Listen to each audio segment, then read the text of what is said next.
Welcome to Spirits Podcast, a boozy dive into mythology, legends, and folklore. Every week we pour a drink and learn about a new story from around the world. I'm Amanda. And I'm Julia. And I'm Moiya. Oh, hey. And this is episode 279, another edition of Advice from Folklore. Oh, it's always nice to hear Moiya in the chat being like, oh, hey, guys, I'm going to drop some real metaphysical truths on you. Is that cool? And we're like, yes, Moiya, thank you.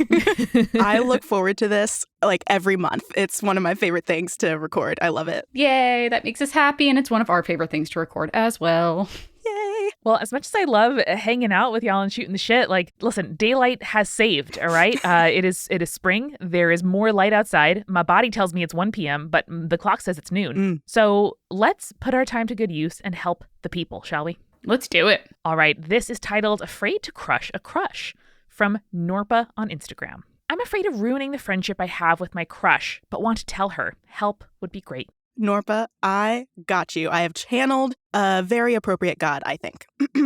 My dear Norpa, your heart must feel so heavy with this burden, this secret you're holding within yourself. Many of the hearts I've seen weighed against my feather have been similarly encumbered by their own secrets, and I do not wish this fate for you. Withholding the truth most often leads to oblivion in the pit of a crocodile's stomach. I tried to get the pharaohs to understand this when I counseled them, and most of them took my advice and used it to bring order to their empires. But some of them were too stubborn. Do not be like the stubborn pharaohs who insisted on biting their tongues. Speak your truth and lighten your heart's load. You never know what the outcome will be. Your admission could create space for a great romance to bloom. If not, it wasn't meant to be. And if your friendship isn't strong enough to survive your confession, it's not worth mourning forever. No matter the outcome, you owe it to yourself to keep your heart free from the weight of lies and omission. When the time comes to measure the balance of your soul, I do not want to see it bearing this mark. Harmoniously yours, Mayette.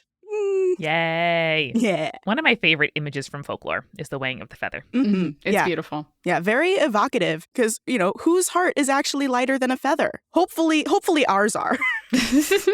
But in case you haven't heard of Mayette, she is the primordial Egyptian force of truth, justice, harmony, and balance. The concept of Mayette drove the ancient Egyptians to seek and maintain both balance and order in their world. And this was a concept, a very big concept that was personified as the goddess Mayette, who was said to be the motherless daughter of Ra or Atum, who was the big sun god in Egyptian mythology. And Mayette appeared when the sun god spoke the world into existence way back at the beginning of time. As a goddess, Mayette was depicted as a beautiful young woman who sometimes sported wings under her arms and often wore a white ostrich feather on her head. And this feather was the same that was used to judge the souls or hearts of the dead. If their hearts were found to be heavier than the feather of justice, then the dead would be devoured by Amut, who was this kind of chimeric creature with the head of a crocodile. And if you got swallowed by Amut, then you would cease to exist forever. Your soul would just stop. But if your heart was balanced with the feather, then your soul was allowed to continue its journey through the afterlife. And there were lots of different options, different choices that it could make. Mayette's other duties included accompanying Ra in his solar barge as he sailed across the sky and advising pharaohs so that they could keep this balance of order. And in some stories, Mayette is married to Thoth, who has responded to a previous Advice from Folklore question. He is the god of writing and medicine. And together, in those stories where they're married, they are said to have 8 children who become the gods of the city Hermopolis that had this really interesting cult where those 8 gods were said to be the creators of the universe. So Mayette has a lot of really cool stuff going on. Oh, does she? I love her. She's so important and is the balance and harmony aspect of just the cosmology of ancient Egypt. And I love her so much. Also, Amut is one of my favorite combinations of animals because like you said, crocodile head, but also hippo body and also jackal body. It's incredible. Nice. Adorable. I want a plushie Amut to snug. I bet that exists in the universe. And if it doesn't, we can make that happen. I do also just want to request, Julia, you're one of my members of my bridal party. Could you just arrange a solar barge for my bachelorette? Would that be doable? Solar barge, love that for you. It's just basically a sunrise cruise instead of a sunset cruise, but I'm into it. Well, the barge would also go into the underworld at the end of the day, so... That's true. Are you into that, Amanda? Do you want to do that too? It sounds like a combination of the East River Ferry and It's a Small World, which I find quite satisfying.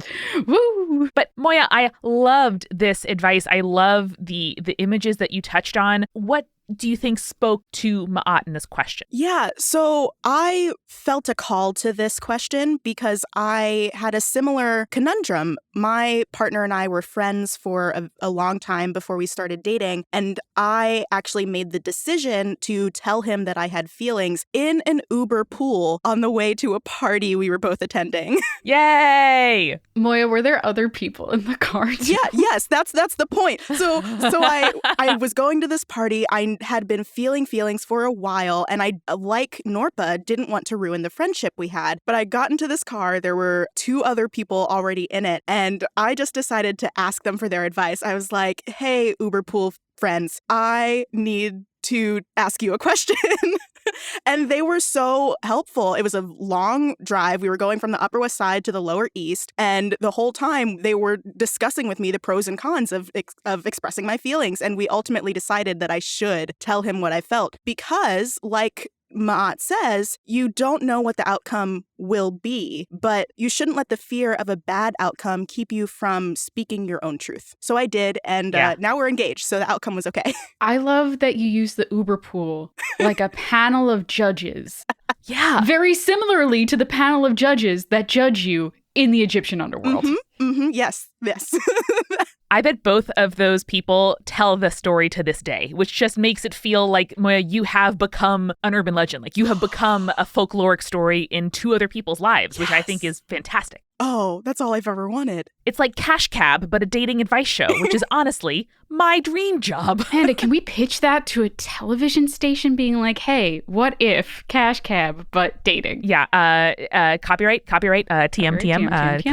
Copyright TM. We'll get on that. Wow, I love that so much. But I mean, how did it, like, were you walking into that situation, Moiya, thinking, might be good, might be bad? What were you sort of forestalling yourself against? Like, obviously, the good is great, but how did you feel about the possibility that it wouldn't be reciprocated? Yeah, so I went to the party and I used that party to collect some data. I was observing, I'm a scientist. Classic. I was observing how he acted around me to try and get a sense of what the outcome might be. And then I went back to his apartment with him and his roommates. We were all friends in college after the party. And late that night, I decided, all right, now's the time, because I had collected enough favorable data. And he had fallen asleep on the couch. I put my shoes on in case I needed to just run, in case he was like, oh, no, I don't feel the same way. And I could just run. But I had my shoes on and I tapped him on the shoulder and I said, I have feelings, crush-like feelings. Good. Yeah. And he said, I have feelings too in my brain,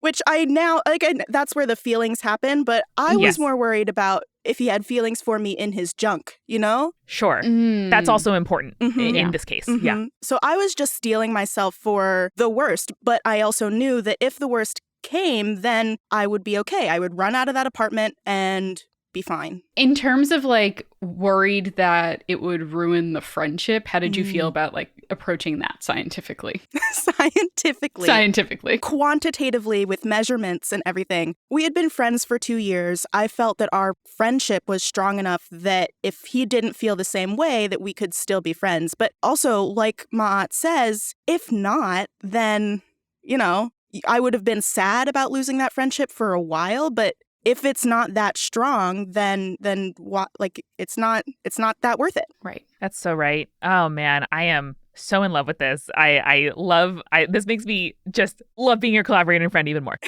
if I were in that Uber pool with you, Moiya, which at this point is such a demarcation in time, seeing a flip phone in a movie, I'm just like, yes, the mid-20 teens. I would have said that I was also in a similar experience, and it went the other way, where I confessed feelings for a longtime friend when I was in high school, and we weren't reciprocated, and the friendship ended up kind of coming to a conclusion. But what I have realized in retrospect is that for all that time, yes, there was a friendship. Yes, we have shared memories. Yes, all of that is there. But when I look back, what characterized that friendship was not real friendship. It was being in love with a feeling and with a possibility. And the bubbly, champagne tempura batter feeling of a crush and the, fantasizing about what things could be like if it was reciprocated. And that honestly got in the way of further intimacy. We didn't have, talks where I spoke openly about my wants and desires and my dreams of the future because I was hiding this aspect, which was such a large, it really overshadowed the rest of the friendship. I think it didn't serve either of us well because I didn't get the chance to be my true self and to have someone like really know and understand and like all the parts of me. I didn't get to know my friend because I had this sort of fantasy in my head that was overshadowing the real person. And both of us, it turns out, were queer. And we could have come out to each other and didn't because I let this thing stand in my way. So I hope it's useful to our question asker, Norpa, here to kind of hear both sides of it. And, if I'd said it earlier, then either we could have come out to each other and known each other better as friends even earlier, or I could have kind of made room in my life and my brain for people that I get to know deeper. Hell yeah. I have nothing on this. I'm sorry. This is not my area of expertise. Got it. That's pretty cool that you either have never developed a crush on a friend or have never felt tension about confessing your feelings. More that I'm a coward and I probably, even if I did have feelings, wouldn't have told the people. I wait until other people approach me because I'm a coward.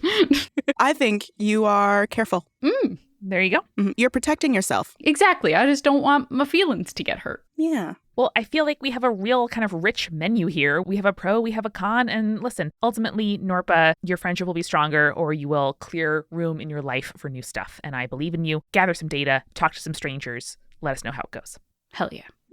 Our next question is titled Change on the Horizon. This comes from Jean, and they say, all of my close friends have plans for change and moving in the near future, and I don't. I'm afraid to be left alone. Dear Jean, I move through the ocean so slowly that sailors mistake me for an island. Moss has grown on my shell, then trees, then birds have made their nests on those trees. I am passed in the waves by whales and dolphins and rays and fish. They move at their own pace through the surf, but I cannot hold that against them. Their lives are different from my own, and I have cultivated something beautiful and full of life by moving the way that I do. And I do not have a path that I must swim like the migratory patterns of seals and the sea turtles. But I am okay with that. I am not an island, despite what people might think. I move at my own pace through the seas, and if I am visited by sailors, they are often delighted by my existence. Some even return back to me, searching me out on the vast waves. I am a wonder, treasured and sought out, even as the lives of those around me are set to different paths, like the way that the stars wheel across the night sky.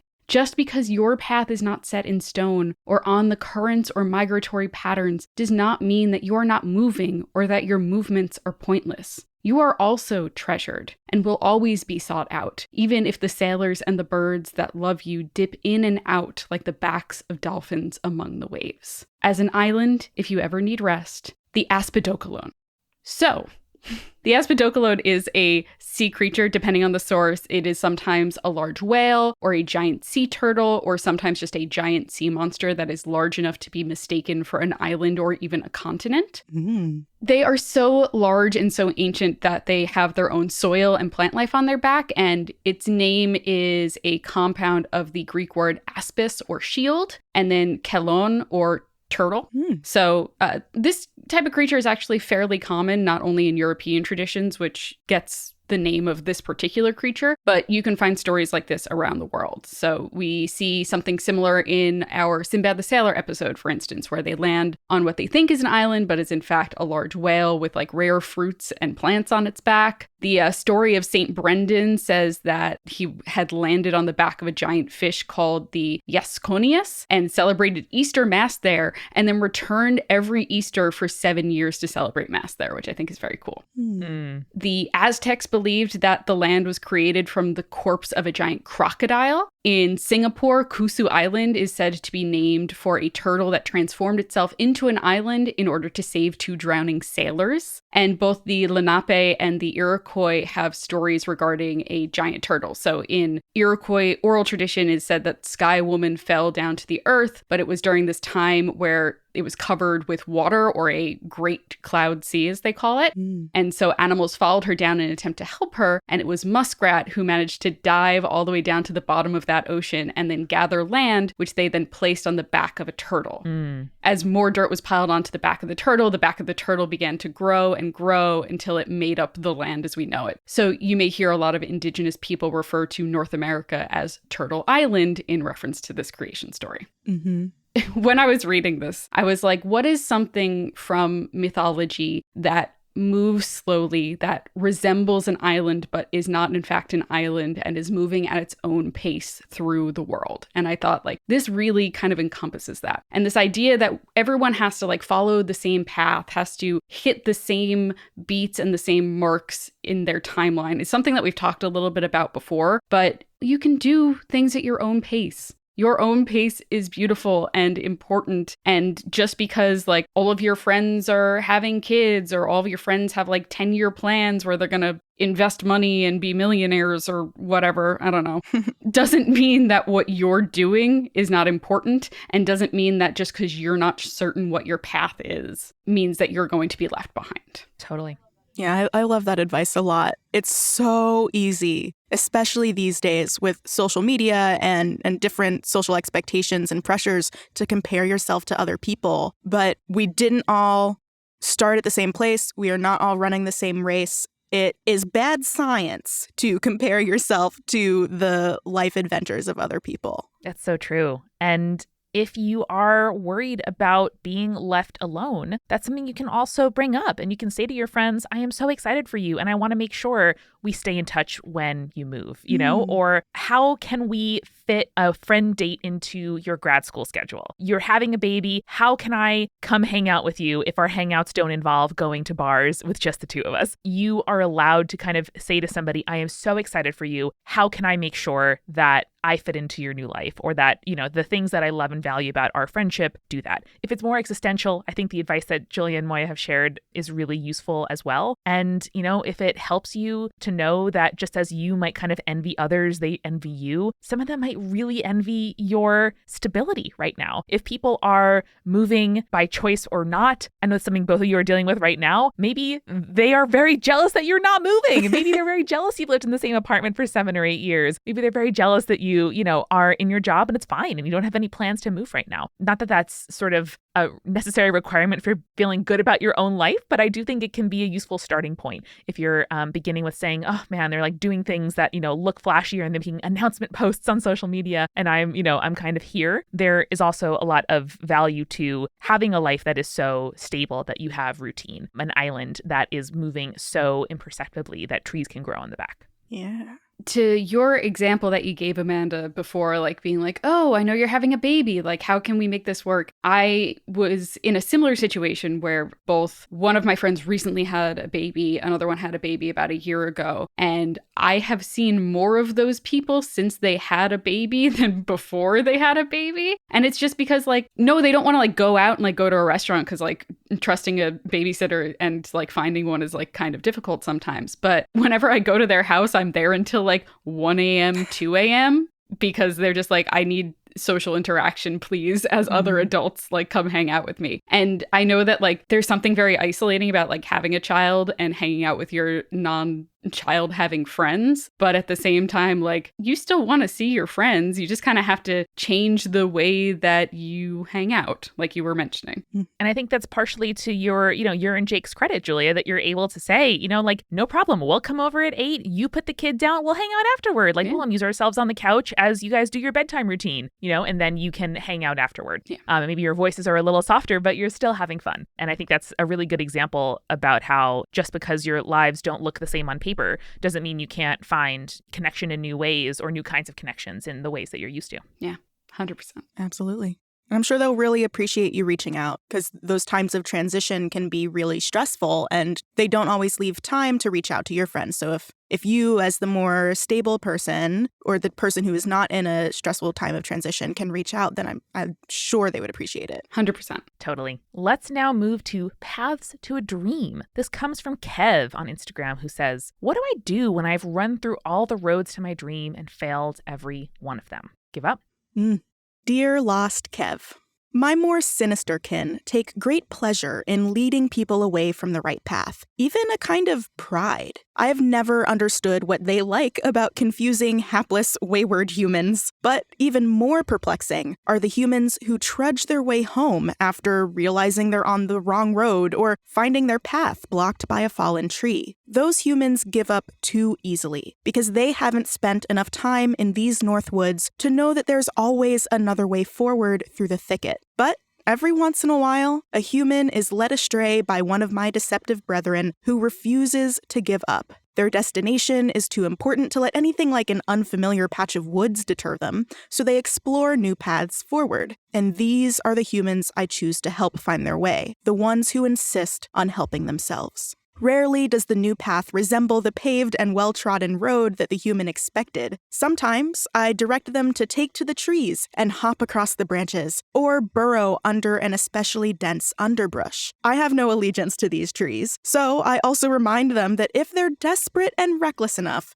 they could burn the whole forest down and saunter across its ashes. My point, Kev, is that if you still believe your dream is worth the trouble, you can find or make a path to reach it. And when you hit a dead end, don't view it as a failure. You have simply learned more about the terrain, keeping you from your goal. I hope you find what you're looking for, your friendly neighborhood Gitrash. So the Gitrash, which is a figure I had never heard of before, and I'm not even totally sure I'm pronouncing it correctly, is a figure from English folklore who can take the form of a shadowy dog, or a horse, or a donkey, or a cow, and these figures meet lost travelers on the road. And sometimes the Gitrash will help the traveler find their way, sometimes, but they're usually more devious than that, and often lead travelers in the totally wrong direction. I couldn't find a lot of stories that reference this figure, so it's more like an urban legend almost, but it has been referenced in Charlotte Bronte's Jane Eyre, which is the most well-referenced depiction in fiction. This Gitrash is just one kind of a typical folklore figure in England, the black dog.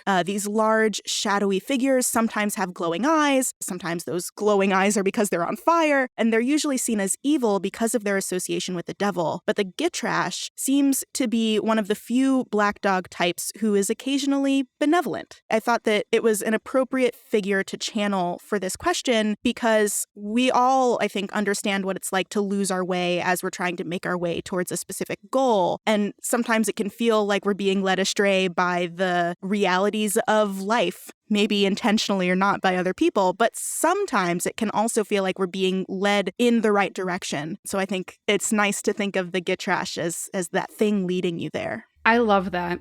And I love this answer. And I've been thinking about this question a lot, since it was posed. I'm really glad that you kind of used paths through the forest as a way of describing what this is, because I enjoy hiking, right?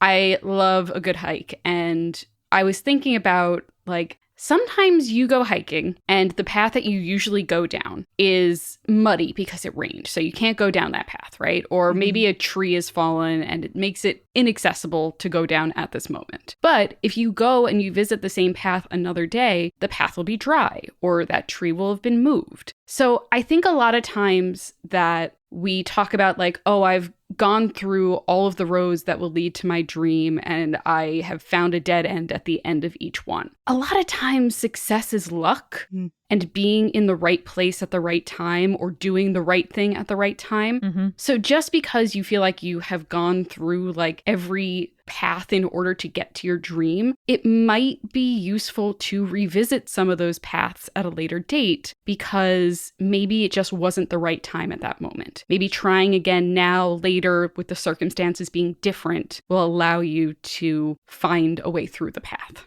Oh, I love that. Yeah, that it's not about just trying different paths, just you can try the same ones under different circumstances. That's really beautiful. Thank you. I also want to point out, Kev, that sometimes dreams change. Sometimes you want to change your destination as you're going through this forest, and that's totally okay. I think that you should not give up as long as your dream is still something you want, and as long as achieving that dream is not dangerous for you. Like, don't sacrifice your safety to do this, but also don't be afraid to admit that your dream has changed.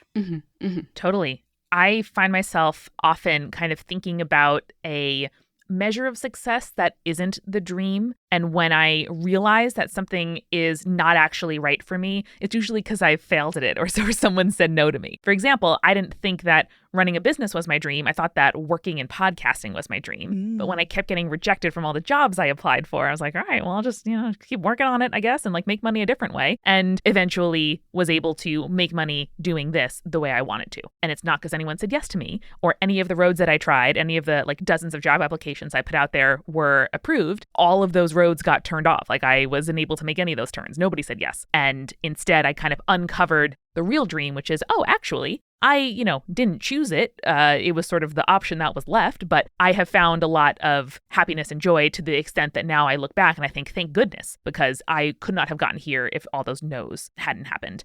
If you told me that or played this clip for me 7 years ago, I would be like, okay, screw you. I want it, please. Like, I would love not to do this terrible job I hate and do a different job that seems more fun. It is very hard to see when you are standing at the trailhead of a muddy path with a big tree over it and a bunch of rocks and also a river, and you're just like, fuck.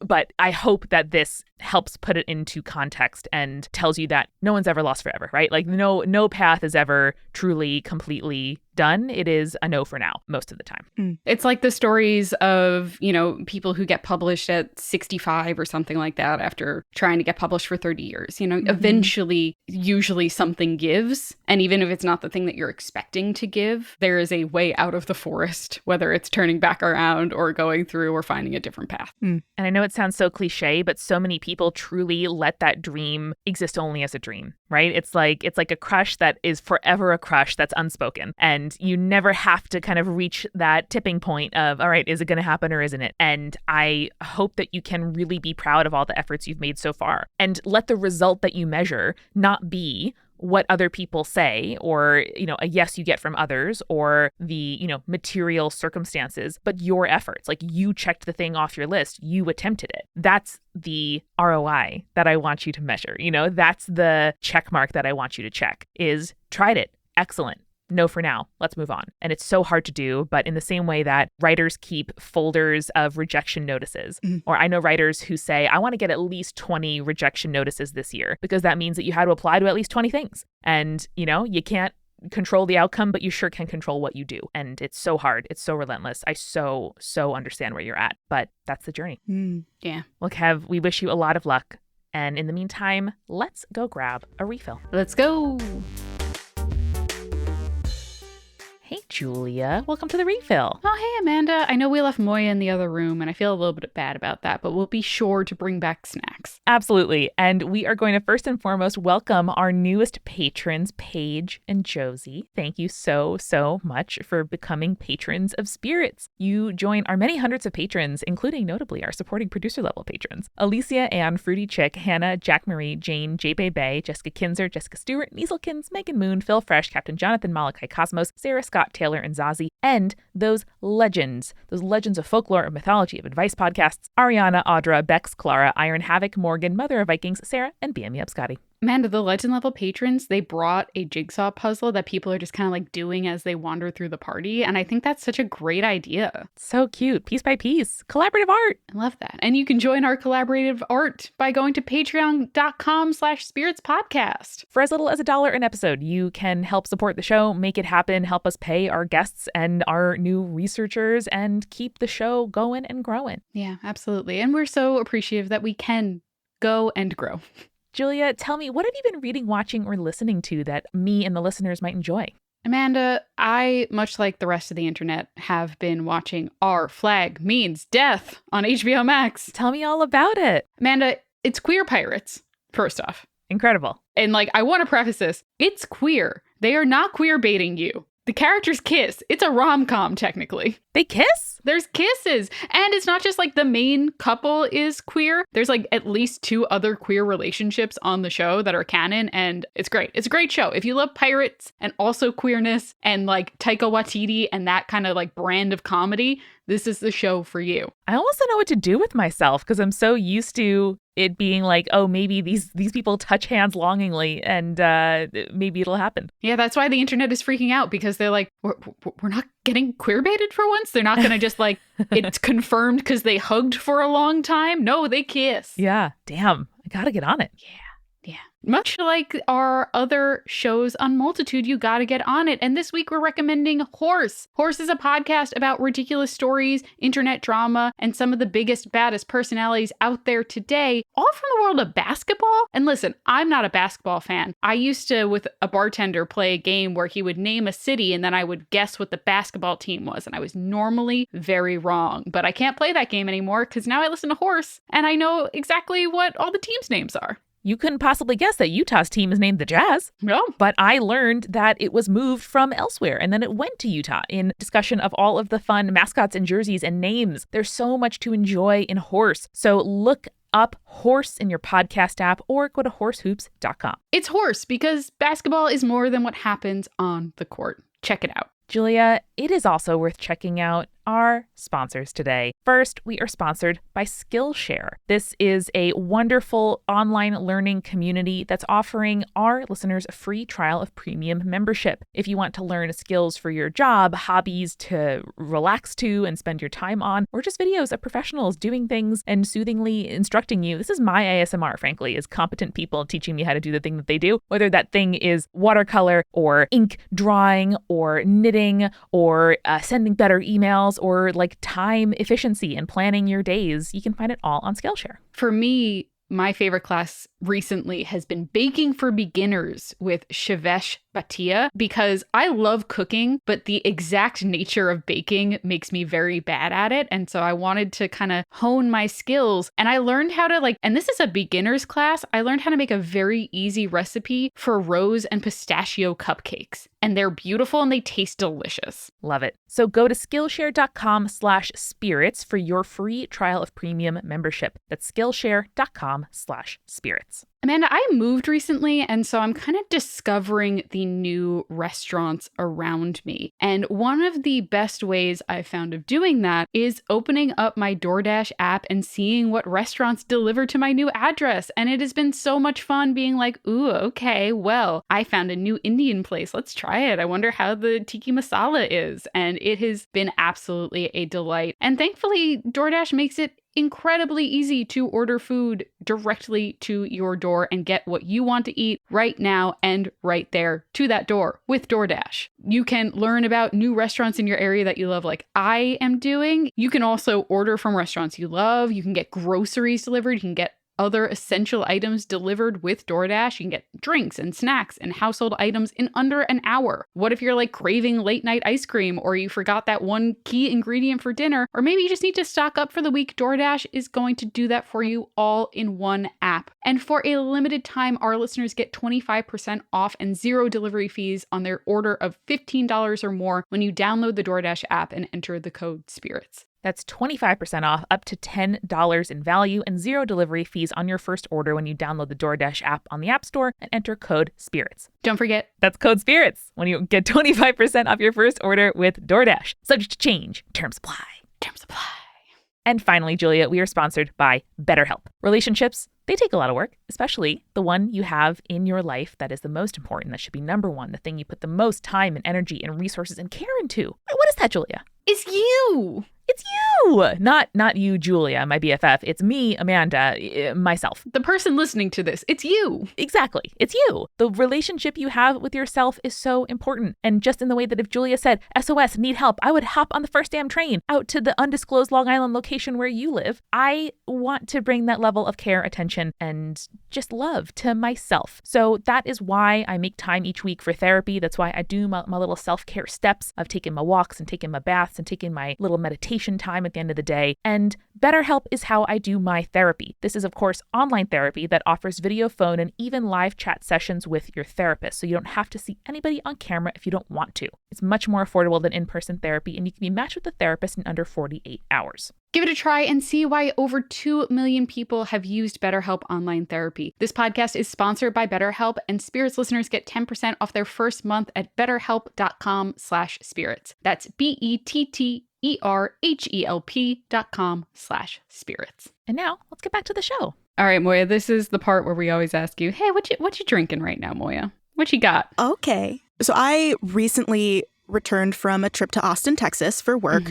And while I was there, I had the most amazing mocktail I have ever had in my life. Ooh. And it was called the Lady Bird, because Lady Bird Johnson was a big deal in Austin, Texas. And it has a base of iced Lady Grey tea with some lavender essence. Ooh. So it was like a beautiful purple drink, and then some sort of flower-infused honey. And it was so good. So that's what I'm having for my refill. That sounds like a delightful, like, sweet tea, you know what I mean? But like, oh yeah, upgraded three levels. 3 levels. Yeah. It was also served in like a very fancy, tiny drink glass, you know, like with a stem, and it was small, and it had a flower on top, like a purple flower. Yes. Beautiful.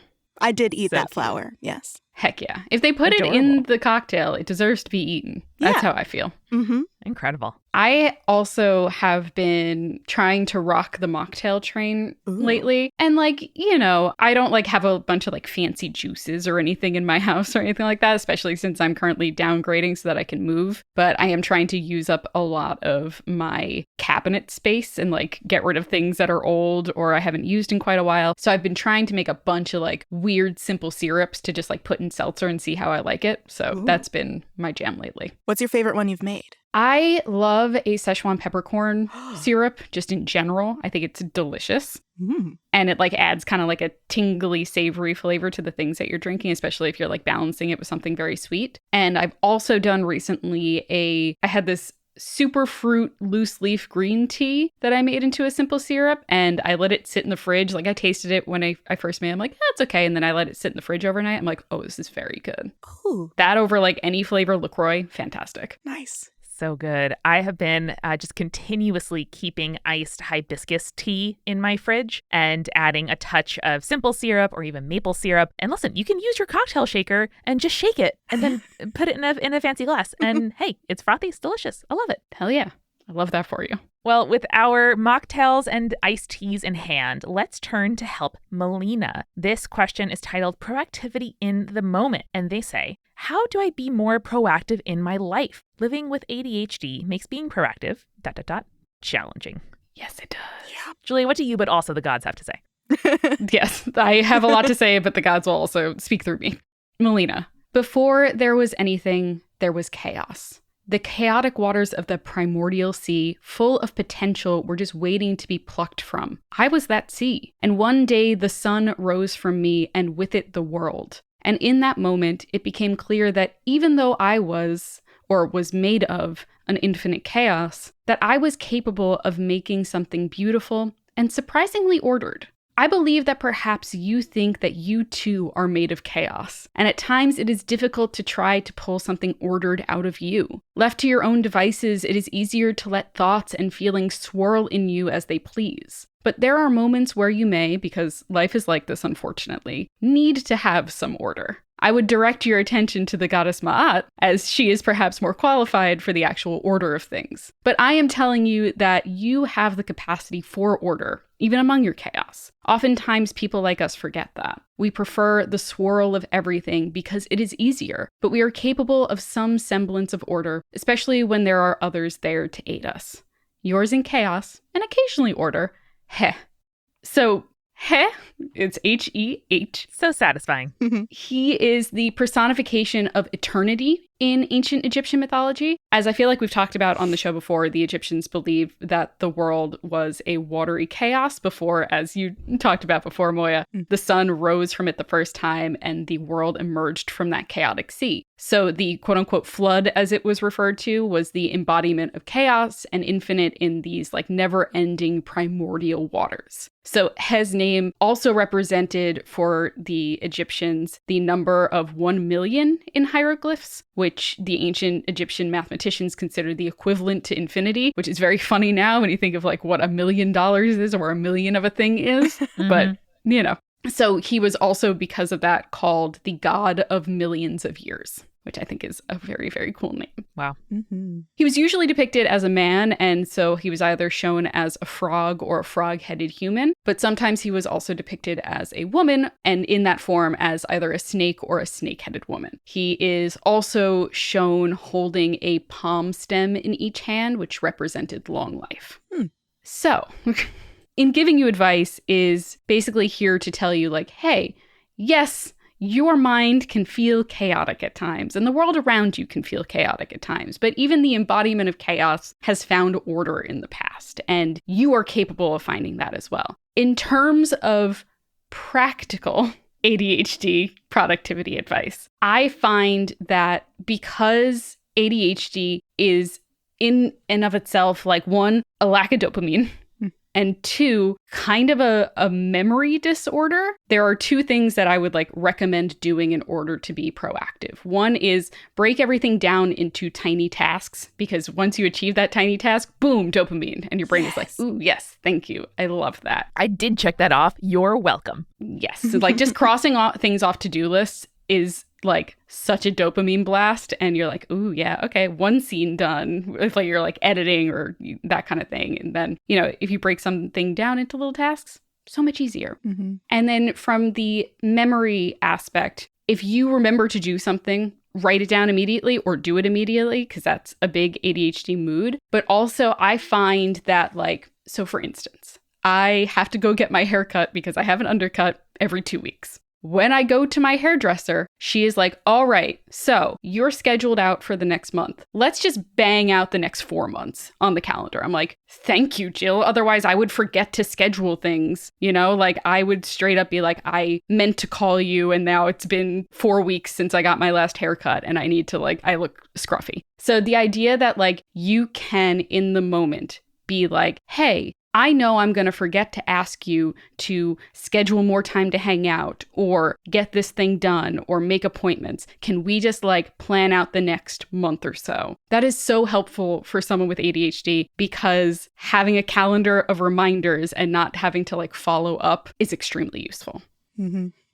That's great advice. And I see that you've linked this tweet to the idea of prospective memory. Yes. Like the remembering to remember to do things. I read that tweet and it like blew my mind because it's a concept that I like felt but didn't have the words for. And I'm going on my own ADHD journey and I've found that just like having the words to describe things makes me feel so much better and helps me reframe things in a way that makes it easier for me to live with what I think is ADHD happening in my brain. Yeah.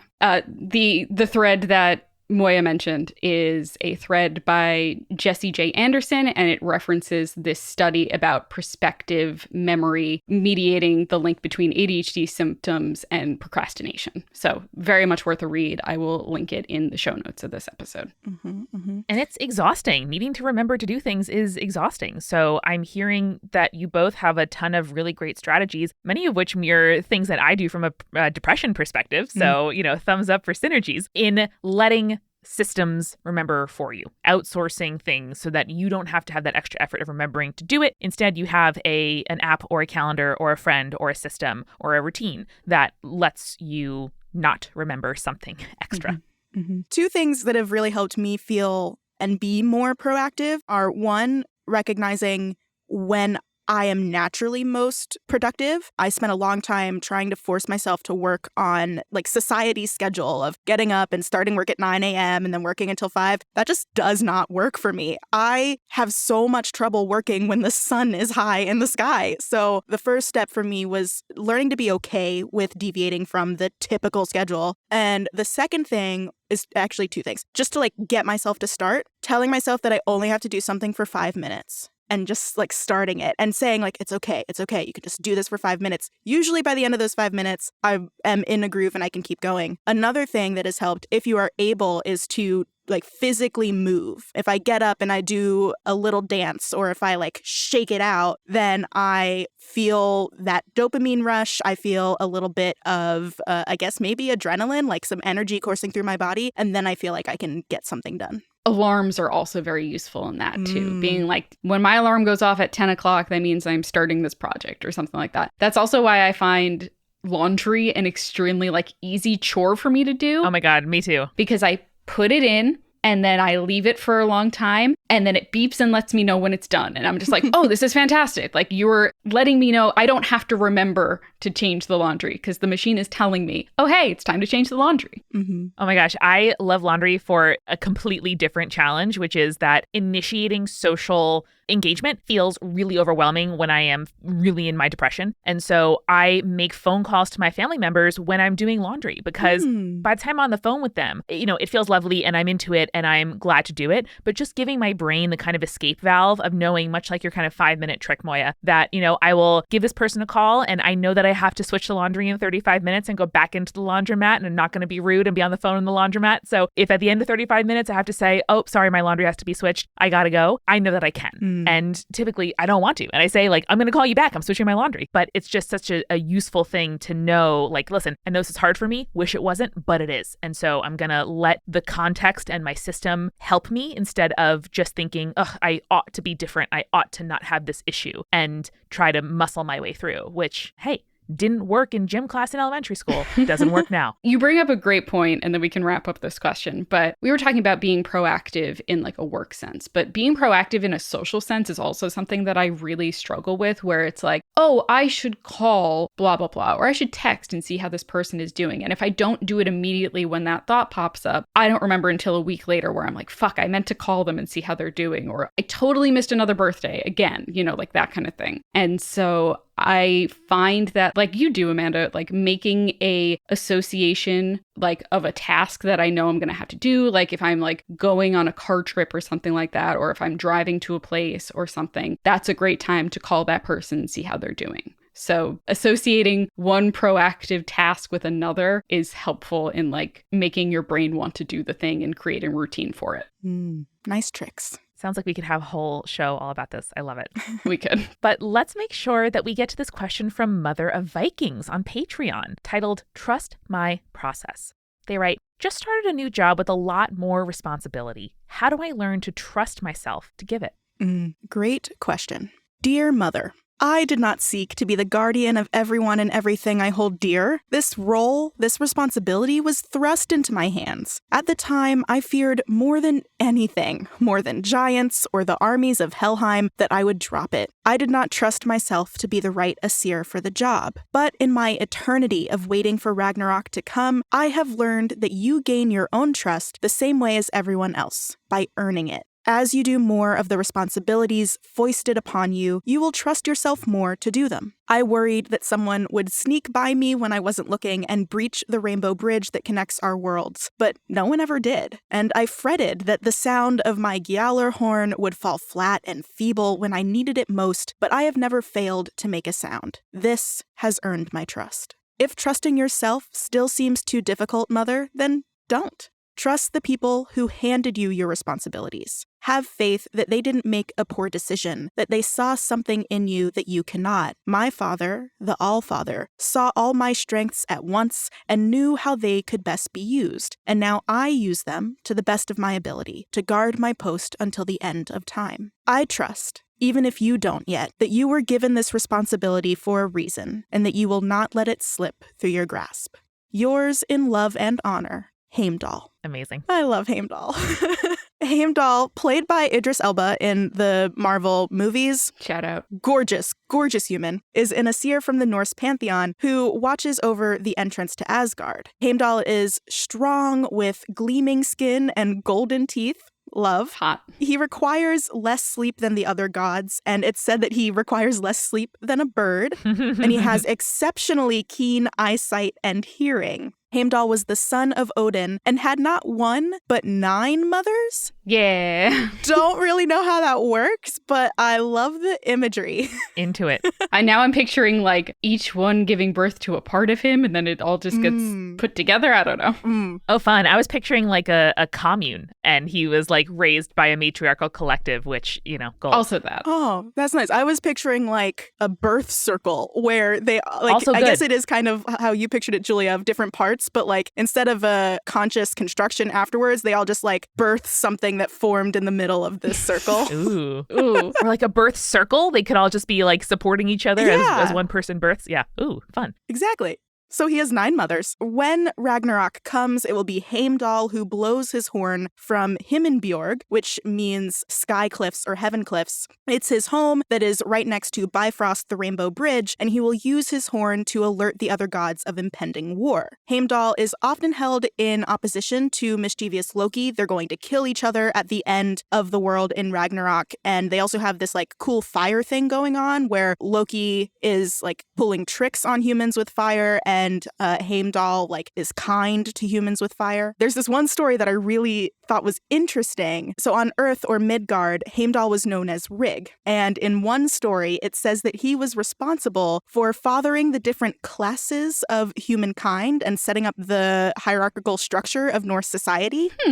So in this story, Rig traveled through Midgard. He was trying to check on how the humans were doing until he came to the home of poor I and Edda. I mean, that poor is in like financially poor. He stayed with them for 3 days, sharing their food and their bed. What? And when he left, Edda was pregnant. She bore a son who grew up to marry a hard-working woman, and their descendants were the world's peasants and laborers. Rig continued his travels until he came to the home of slightly more wealthy Afi and Amma. He stayed with them again for 3 days, sharing their food and their bed, and when he left, Amma was pregnant with a son who grew up to marry a talented baker and weaver, and their descendants were artisans, farmers, and landowners. And then Rig continued. This third couple that he stayed with for 3 days produced offspring who would become the world's nobility. I guess thanks for classism, Heimdall. So, yes, classism, bad, obviously. Bad. But I do like that all of the classes can look back and be like, but I'm descended from a god. Oh, yeah. They all descend from the same god, and that like kind of gives legitimacy to whatever class they are. You know what I mean? Yeah, it's not written into the story that any of these are objectively or inherently worse than the other classes. Yeah. So still classism is bad. Right, yes. But it's nice to see that all of these can be like, but I am descended from a god. I am no less than you. Yeah, so Mother of Vikings, I think that the advice that I channeled from Heimdall is that it's really hard to trust yourself. It sounds like there might be some imposter phenomenon happening here, maybe, where you don't trust yourself to handle these responsibilities. And that is a very common thing to have imposter phenomenon. And there aren't a lot of very clear-cut ways to get rid of these imposter thoughts. And basically what you gotta do is not faking it. You're not faking it because you are not an imposter. You do have these skills, but like do it until you believe you can make it. You know, I think that's what Heimdall's trying to say. One of my favorite things that my therapist has been trying to press on me, and I need to get better at actually following this advice, but look back at your past and be like, how many times have I proven that I can't do this kind of work? And 9 times out of 10, you look back and you're like, no, I've done that. I've been successful in that. I deserve this responsibility. And it's very hard to like kind of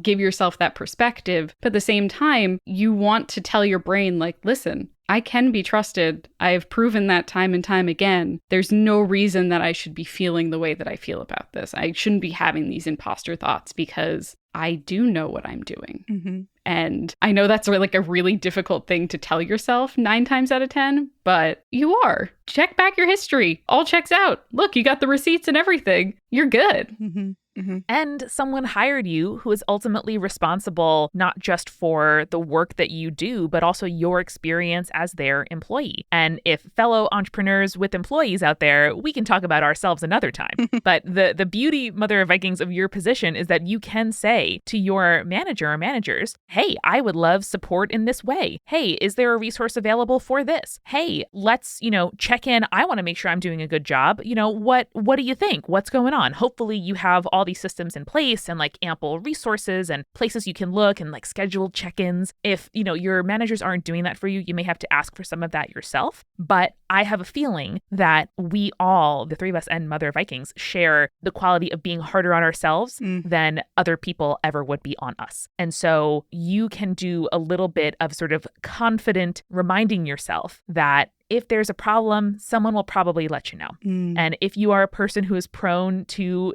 treating yourself harshly or holding yourself to a high standard, you are probably good. And what you think of as a medium job is probably a good job. And so some amount of kind of reminding yourself that you're not the only one, that you're not going to be just like careening toward disaster with nobody around to like tell or help you, that doesn't sound like the situation. And I hope that reminding yourself of that can be useful. I wish it was more commonly practiced to, when you get a job, ask why. Mm-hmm. When I graduated from college, one thing they did was make it possible for everyone to see their admissions notes to see why they got into college. Whoa. And it is one of my greatest regrets in life that I did not go see mine. Because I just have this question in my head of what was it? And so I think it'd be really great if when you are hired to a new position or when you're given a new position, ask why. The person who gave you those responsibilities, what did they see in you? What is your version of being able to sleep less than a bird or having really great eyesight and hearing? And I think once you hear those from a person in a position that you maybe aspire to or a person who you admire, that would be really helpful. And it's just like not a thing that happens enough. Yeah, 100%. Yeah. And you can name, this fear in a way that's kind of business appropriate and not sort of showing your underbelly, right? Like you say to us, how do I trust myself to do it, right? Meaning I kind of don't trust myself to do it. And you can instead say to your manager, I want to make sure I do a great job. And I want to let you know I'm available for suggestions. I want to let you know I am eager to learn. And, please, if there is a way that I can improve, tell me how to do that. And if, like me, reading scripts is really helpful to kind of absorb that vocabulary, Ask a Manager is a great resource, a website. I think they have a podcast as well. Several books at this point that might help you kind of get in the mood. But listen, I think if you have these worries, you're probably good. And you got hired for a reason, like Moiya said. Yeah. Nice. Moiya, Julia, thank you so much for making the connection, taking the moment, channeling the gods. I feel so lovely and ready to like take on my day because I think and hope that we help people a little bit today. I like to think that we do. Yeah, that's the dream. And if we are banishing our imposter thoughts, then yeah, I think we did it. Okay, let's the three of us work on our pilot about a dating cash cab advice show in New York City. Okay, so let's meet right after this call. And everybody, remember, stay creepy. Stay cool.